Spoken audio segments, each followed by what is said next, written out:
എപ്പിസോഡിന്റെ തുടക്കത്തിൽ തന്നെ ഇപ്പൊ ഹോസ്റ്റലിൽ കാണിക്കും. അവിടെ നമ്മുടെ ചോപ്പ മുടിയൻ അവനാ ബി മാസ്റ്ററോട് പറയും, ഞങ്ങളുടെ ഫ്രണ്ട്സ് അവരൊക്കെ എവിടേക്കോ പെട്ട് കിടക്കാണ്, ദയവ് ചെയ്ത് ഞങ്ങളെ പോവാൻ അനുവദിക്കണം, ഞങ്ങൾക്ക് എങ്ങനെയെങ്കിലും അവരെ രക്ഷിക്കണം. ആ വില്ലന്മാര് അവര് വളരെ പവർഫുൾ ആണ്, അവരുടെ മുൻപില് ഞങ്ങൾ വെറും സ്റ്റുഡൻസ് ആണ്, അതുകൊണ്ട് തന്നെ ഞങ്ങൾ എല്ലാവരും പോയി ഫൈറ്റ് ചെയ്താൽ മാത്രമേ അവരെ തോൽപ്പിച്ച് ഞങ്ങളുടെ എല്ലാ ഫ്രണ്ട്സിനും തിരിച്ച് സേഫ് ആയിട്ട് മടങ്ങി വരാൻ കഴിയൂ. പക്ഷെ ഇവർ എത്രയൊക്കെ റിക്വസ്റ്റ് ചെയ്തിട്ടും ഇപ്പൊ മാസ്റ്റർ അവരെ പോകാൻ അനുവദിക്കില്ല. അവരങ്ങനെ പരസ്പരം സംസാരിക്കുന്ന അതേ സമയത്ത് പുറത്താരോ ഡോർ നോക്ക് ചെയ്യുന്ന സൗണ്ട് നമ്മുടെ ആൾക്കാർ കേൾക്കും. മാസ്റ്റർ ആ ഡോർ തുറക്കും. അപ്പോഴേക്ക് ഒരുപാട് വില്ലന്മാര് ഡോർ തല്ലി തുറന്ന് ഇപ്പൊ അകത്തേക്ക് കയറി വരും. ബി മാസ്റ്റർ ചാടി വീണ് ഒരു വില്ലനെ അടിച്ചു തെറിപ്പിക്കും. അത് കണ്ട വില്ലന്മാര് അവരെല്ലാവരെയും ഇപ്പൊ പച്ച തെറി വിളിക്കും. മാത്രമല്ല, നിങ്ങൾ എല്ലാവരും യൂസ്ലെസ് ആണ്, നിങ്ങളെ കൊല്ലാതെ ഞങ്ങൾ മടങ്ങി പോവില്ല എന്ന് പറഞ്ഞ് ആ വില്ലന്മാര് കൗണ്ടർ അറ്റാക്ക് ചെയ്യാൻ തുടങ്ങും. അത് കണ്ട് ബി മാസ്റ്ററിന് ആൾക്ക് ഒരുപാട് കലിപ്പ് കയറി അവരെ ഇടിക്കാൻ പോകുമ്പോഴേക്കും നമ്മുടെ എ മാസ്റ്റർ ആള് ചാടി വന്ന് എല്ലാ വില്ലന്മാരെയും അടിച്ച് സൈഡാക്കും. ബി മാസ്റ്ററിന് കാര്യം മനസ്സിലാവില്ല. ആള് പുറത്തേക്ക് ഇറങ്ങി ഇപ്പൊ ഫൈറ്റ് ചെയ്യാൻ തുടങ്ങും.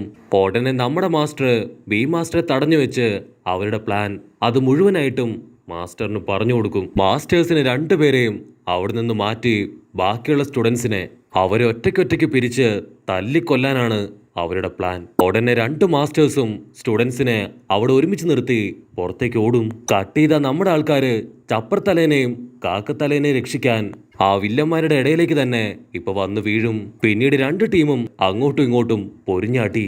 വില്ലന്മാര് അവര് ഫയർ പവർ ഉപയോഗിക്കും. അതിൽ നമ്മുടെ ഇസുക്ക പയ്യനും മറ്റൊന്ന് രണ്ട് പേർക്കും ഇപ്പൊ പരുക്ക് പറ്റും. സോംബി വില്ലത്തി അവള് ഹീറോയെ കണ്ട് ആക്രാന്തത്തോടെ അവന്റെ ബ്ലഡ് കുടിക്കാൻ പാഞ്ഞെടുക്കും. പക്ഷെ അപ്പോഴേക്കും ടോഡറോക്കി അവന്റെ കാല് ചുരുട്ടി അവളെ ചവിട്ടി തെറിപ്പിക്കും. കട്ട് ചെയ്ത ആ മജീഷ്യൻ വില്ലൻ അവൻ പിടിച്ച നമ്മുടെ ചപ്രത്തലേനെയും കാക്കാത്തലേനെയും അവനിപ്പോ പോക്കറ്റിൽ അന്വേഷിക്കും. പക്ഷെ ആ രണ്ട് ബോളും ഇപ്പൊ മിസ്സായിരിക്കുകയാണ്. അപ്പോഴായിരിക്കും ഒരു വമ്പൻ ട്വിസ്റ്റ്. നമ്മുടെ സോച്ചി അവരങ്ങോട്ടേക്ക് ചാടിയപ്പോ തന്നെ അവന്റെ എല്ലാ കൈകളും ഉപയോഗിച്ച് മാജിക് മാന്റെ പോക്കറ്റിൽ നിന്ന് രണ്ട് ബോളും അവൻ അടിച്ചു മാറ്റി. ബോൾ കൈക്കലാക്കിയ ഉടനെ നമ്മുടെ എല്ലാ ആൾക്കാരും തിരികെ ഹോസ്റ്റൽ ലക്ഷ്യമാക്കി ഓടാൻ തുടങ്ങും. അപ്പോഴായിരിക്കും അവൻ മാജിക് വില്ലന്റെ കയ്യിൽ നിന്ന് അടിച്ചു മാറ്റിയ ആ ഒരു ബാഗ് അത് തുറന്നു നോക്കുക. അതിലിപ്പോ ആ രണ്ട് ബോൾസും ഉണ്ടാവില്ല. ആക്ച്വലി ആ ഒരു മാജിക് വില്ലൻ ആ രണ്ട് ബോൾസും അവന്റെ വായ്ക്കുള്ളിലാണ് ഒളിപ്പിച്ചു വെച്ചത്. അവര് ഷോക്കായിട്ട് ഇപ്പൊ പരസ്പരം നോക്കും. അപ്പൊ അതേ സമയത്ത് ആ ഡോമർ വില്ലനും ബ്ലാക്ക് ഹോൾ വില്ലനും അവർ രണ്ടുപേരും നമ്മുടെ ആൾക്കാരുടെ മുൻപിലേക്ക് വരും. ബ്ലാക്ക് ഹോൾ വില്ലൻ അവനൊരു ബ്ലാക്ക് ഹോൾ ക്രിയേറ്റ് ചെയ്ത് നമ്മുടെ ആൾക്കാരെ അതിലേക്ക് അബ്സോർബ് ചെയ്യാൻ തുടങ്ങും. കട്ട് ചെയ്ത ഇവിടെ ആ മാജിക് വില്ലൻ അവൻ ഒരുപാട് ഹാപ്പി ആയിട്ട് ആ രണ്ട് ബോൾസും അത് പുറത്തെടുക്കും. ഉടനെ നമ്മുടെ പ്രിൻസസ് അവൻ ചാടി വന്ന് വില്ലനിട്ടൊരു ഒറ്റ തൊഴി കിട്ടി വില്ലൻ തെറിച്ചു പോവും. രണ്ട് ബോൾസും അവന്റെ കൈവിട്ടു പോയി. നമ്മുടെ പ്രിൻസസ് അത് കറക്റ്റ് ആയിട്ട് ക്യാച്ച് ചെയ്യും. അപ്പൊ അടുത്ത് വേറൊരു വില്ലൻ അവൻ അവിടേക്ക് വന്ന് പ്രിൻസസിന്റെ കയ്യിലുള്ള രണ്ട് ബോളും തട്ടിത്തെറിപ്പിക്കും. അതിലൊരു ബോള് അവന്റെ കയ്യിൽ കിട്ടും, മറ്റൊരു ബോള് അത് കറക്റ്റ് ആയിട്ട് ഇപ്പൊ ടോഡറോക്ക് ക്യാച്ച് ചെയ്യും. പ്രിൻസസ് ഷോക്കായിട്ട് അവൻ തിരിഞ്ഞു നോക്കും. നമ്മുടെ ആൾക്കാര് അവരാ വില്ലന്മാരെ പേടിച്ച് തിരിഞ്ഞോടി ഇപ്പൊ വീണ്ടും അതേ സ്ഥലത്ത് തന്നെ എത്തി. വില്ലന്മാരുടെ കയ്യിൽ കിട്ടിയ ബോളില് ഇപ്പൊ നമ്മുടെ ചപ്പർത്തലേനാണ്.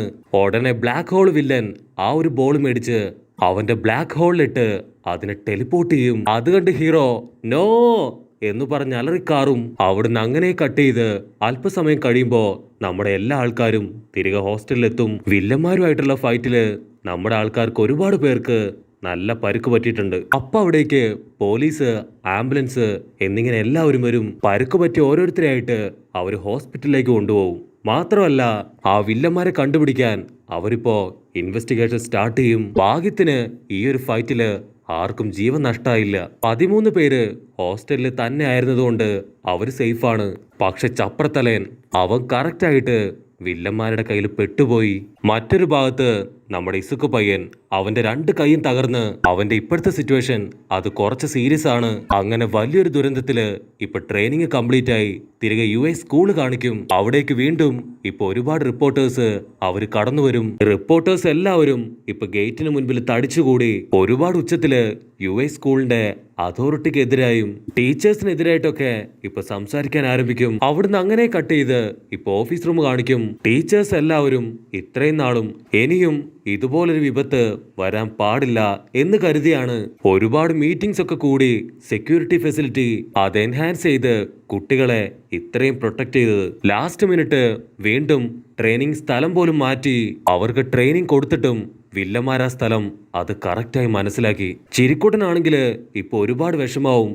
കാരണം അവനു വേണ്ടിയാണ് ആ വില്ലന്മാര് ഒന്നും അറിയാത്ത കുട്ടികളെ ഇത്രയും ഉപദ്രവിച്ചത്. മാത്രമല്ല ഇവിടെ ഇതൊക്കെ നടക്കുമ്പോ അവൻ മാത്രം ഒന്നും അറിയാതെ അങ്ങനെ ഹായ് ആയിട്ട് റിലാക്സ് ചെയ്യായിരുന്നു. അവനിപ്പോ അവനോട് തന്നെ ഒരുപാട് ദേഷ്യം തോന്നും. മാത്രമല്ല കുട്ടികളോട് വലിയൊരു തെറ്റ് ചെയ്തെന്ന കുറ്റബോധവും. അപ്പൊ പ്രിൻസിപ്പള് ആളാ ന്യൂസ് പേപ്പർ എടുത്ത് കാണിച്ചു കൊടുക്കും. ന്യൂസ് പേപ്പറിൽ ചപ്രത്തലേനെ ഒരു വില്ലനായിട്ടാണ് എല്ലാവരും റിപ്പോർട്ട് ചെയ്തിരിക്കുന്നത്. കാരണം സ്പോർട്സ് മീറ്റില് അവന്റെ ബിഹേവിയർ ഒരു വില്ലനെ പോലെ ആയിരുന്നു. അപ്പൊ വേറൊരു മാസ്റ്റർ ഇപ്പൊ ഒരുപാട് നേരം ആലോചിച്ച് ആള് പറയും, ആക്ച്വലി നമുക്ക് മാത്രമാണ് ആ ഒരു ട്രെയിനിങ് നടക്കുന്ന സ്ഥലം അത് കറക്റ്റ് ആയിട്ട് അറിയാവുന്നത്. അത് ഇത്ര ആക്യുറേറ്റ് ആയിട്ട് അവരറിയണമെങ്കിൽ ഉറപ്പായിട്ടും നമ്മുടെ തന്നെ ഇടയിൽ ഏതോ ഒരു ദ്രോഹി നമ്മളറിയാതെ അവർക്ക് വേണ്ടി വർക്ക് ചെയ്യുന്നുണ്ട്. അതാരാണെന്ന് കണ്ടുപിടിക്കുകയാണെങ്കിൽ ഉറപ്പായിട്ടും ഈ പ്രശ്നങ്ങൾക്കെല്ലാം തന്നെ വലിയൊരു സൊല്യൂഷൻ കണ്ടെത്താൻ കഴിയും. പക്ഷെ പ്രിൻസിപ്പളിന് ആൾക്ക് എല്ലാ ടീച്ചേഴ്സിനെയും ഒരുപാട് വിശ്വാസമാണ്. പ്രിൻസിപ്പൾ പറയും, കഴിഞ്ഞത് കഴിഞ്ഞു, നടന്നത് നടന്നു. ഇനി ഒരിക്കലും ഇങ്ങനെയൊരു സംഭവം നമ്മുടെ കുട്ടികൾക്ക് നേരെ ഉണ്ടാവാനായിട്ട് പാടില്ല. അതെന്ത് വില കൊടുത്തും നമ്മൾ തടയണമെന്ന് പറയുമ്പോൾ കറക്റ്റ് സമയത്ത് നമ്മുടെ ചിരിക്കുട്ടന് ഒരു കോള് വരും. അവൻ ഫോണുമായി പുറത്തേക്ക് പോവും. ഫോണിൽ ചിരിക്കുട്ടന്റെ ഫ്രണ്ട് ആ പോലീസുകാരനാണ്. ചിരിക്കുട്ടൻ കോൾ അറ്റൻഡ് ചെയ്യുമ്പോൾ പോലീസുകാരൻ പറയും, ഒരുപാട് നേരത്തെ ഇൻവെസ്റ്റിഗേഷനിലൊടുവില് വില്ലന്മാരെ കറക്റ്റായിട്ട് കണ്ടുപിടിച്ചു. മാത്രമല്ല സിറ്റിക്കുള്ളിൽ തന്നെയാണ് അവരുടെ ഹൈഡ് ഔട്ട്. ഇതൊരു ടോപ്പ് സീക്രട്ട് ആണ്. അതുകൊണ്ട് ഒരിക്കലും ആരുമായിട്ടും ഇത് ഷെയർ ചെയ്യാൻ പാടില്ല. സൂപ്പർ ഹീറോസും പോലീസും നമ്മൾ രണ്ട് ടീംസും ചേർന്ന് വേണം അവരെ അറസ്റ്റ് ചെയ്യാനായിട്ട് അവരുടെ ഹൈഡ് ഔട്ടിലേക്ക് പോവേണ്ടത്. അതിന് ചിരിക്കുട്ടൻ ഇപ്പൊ ഒരുപാട് കലിപ്പിൽ പറയും, ഞാൻ റെഡിയാണ്. ഞങ്ങൾ എല്ലാവരും കാത്തിരിക്കുന്നത് ഈ ഒരു സന്ദർഭത്തിന് വേണ്ടി മാത്രമാണ്. അവിടുന്ന് അങ്ങനെ കട്ട് ചെയ്ത സിറ്റി മുഴുവൻ ഇപ്പൊ ഈ ഒരു വാർത്ത മാത്രമാണ് നിറഞ്ഞു നിൽക്കുന്നത്. അതറിയുമ്പോ നമ്മുടെ ഡോമർ വില്ലന് അവന് കുറച്ച് സന്തോഷാവും. കാരണം ഇപ്പോഴാണ് അവനും അവന്റെ ശിങ്കടികൾക്കും കുറച്ചെങ്കിലും പബ്ലിസിറ്റി കിട്ടുന്നത്.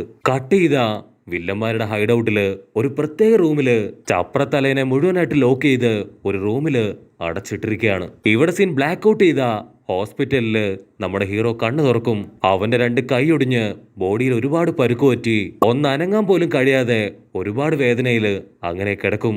അപ്പൊ അവന്റെ തൊട്ടടുത്തായിട്ട് അമ്മ റെഡിയാക്കി വെച്ച ഫുഡ് അവൻ കാണും. അതിന്റെ കൂടെ തന്നെ ഒരു ലെറ്ററും ഉണ്ടാവും. ആ ലെറ്ററില് ഫുഡ് കഴിച്ച ഉടനെ അമ്മയെ വിളിക്കണം എന്നായിരിക്കും എഴുതിയിട്ടുണ്ടാവുക. അല്പസമയം കഴിയുമ്പോൾ ഹീറോയുടെ ക്ലാസ്മേറ്റ്സ് അവനെ കാണാനായിട്ട് വരും. അവരുടെ ഇടയിൽ ഒരേ ഒരാളെ മാത്രം ഇപ്പൊ കാണാനുണ്ടാവില്ല, ചപ്രത്തലയൻ. ഹീറോയുടെ തൊട്ട് മുൻപിൽ വെച്ചാണ് വില്ലന്മാരവനെ തട്ടിക്കൊണ്ടു പോയത്. എനിക്കൊന്നും ചെയ്യാൻ കഴിഞ്ഞില്ലല്ലോ എന്ന് പറഞ്ഞ് ഇപ്പൊ അവൻ പൊട്ടിക്കരയും.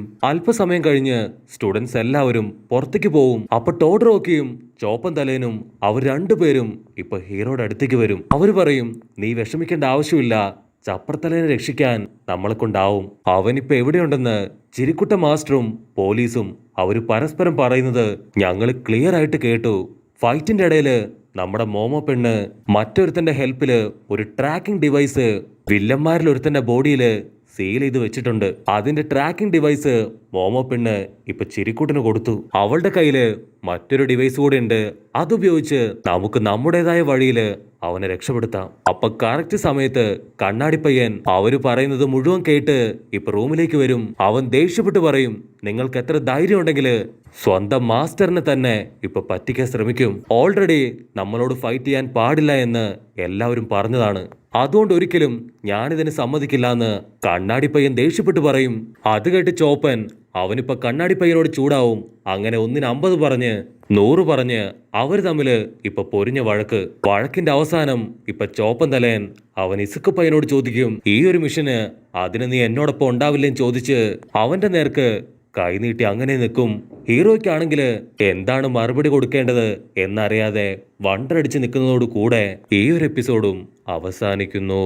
എപ്പിസോഡ് ഇഷ്ടപ്പെടുകയാണെങ്കിൽ തീർച്ചയായിട്ടും ലൈക്ക് ചെയ്യാനും കമന്റ് ചെയ്യാനും ഷെയർ ചെയ്യാനും മറക്കല്ലേ. അടുത്തൊരു അടിപൊളി എപ്പിസോഡുമായിട്ട് കാണുന്നവരെ ഇറ്റ്സ് മീ വിത്ത് ഗോ പൊളി.